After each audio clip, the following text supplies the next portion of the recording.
وينضم إلينا من العاصمة الأردنية عمان الكاتب والصحفي الفلسطيني حميد جرمان. سيد حميد، أهلا بك في 9 فبراير.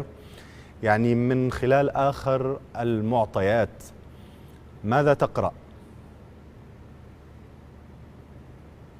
عفوا، لم أسمع السؤال جيدا. يعني من خلال آخر المعطيات والإحصاءات فيما يتعلق بالعدوان الذي يشنه الاحتلال الصهيوني على غزة، ماذا تقرأ أنت كمتابع لهذا الشأن؟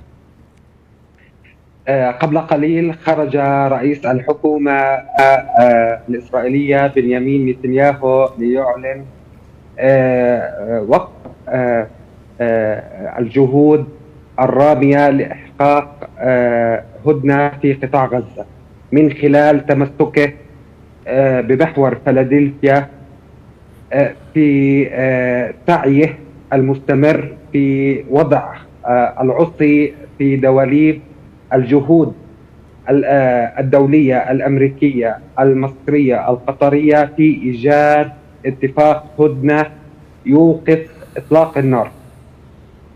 نتنياهو اليوم يلعب على عامل الوقت للوصول للانتخابات الأمريكية وفوز المرشح الذي يريده، وهو دونالد ترامب.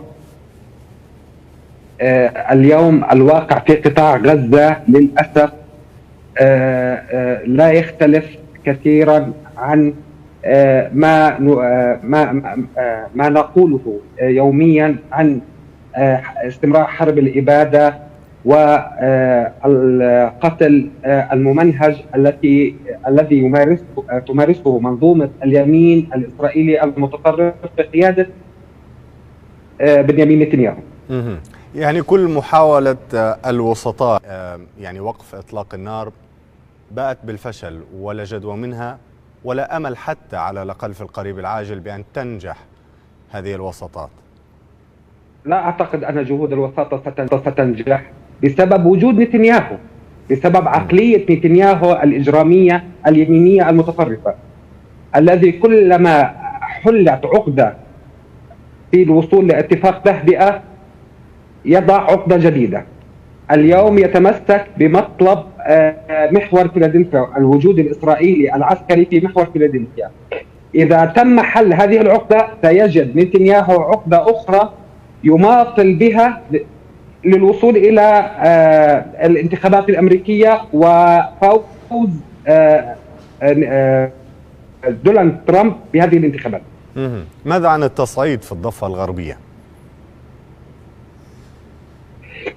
التصعيد في الضفة الغربية يأخذ منحى نراه في خرائط نتنياهو الذي يعرضها في مؤتمراته الصحفية. نتنياهو ألغى الضفة الغربية وجعلها تابعة لدولة الاحتلال، وهي أجندات اليمين الإسرائيلي المتطرف التي يقودها بنيامين نتنياهو مع وزرائه بن غفير وسموتريتش في تهجير الشعب الفلسطيني وإلغاء ما يسمى بالدولة الفلسطينية المنتظرة، وفي مقدمتها الإجراءات التي تتخذها الحكومة الإسرائيلية في معاقبة السلطة الفلسطينية التي تعاني من سياسات نتنياهو منذ سنوات في سبيل انهيارها.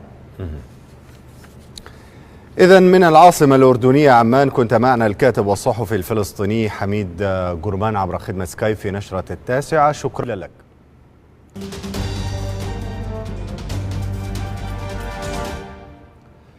بحث رئيس مصلحة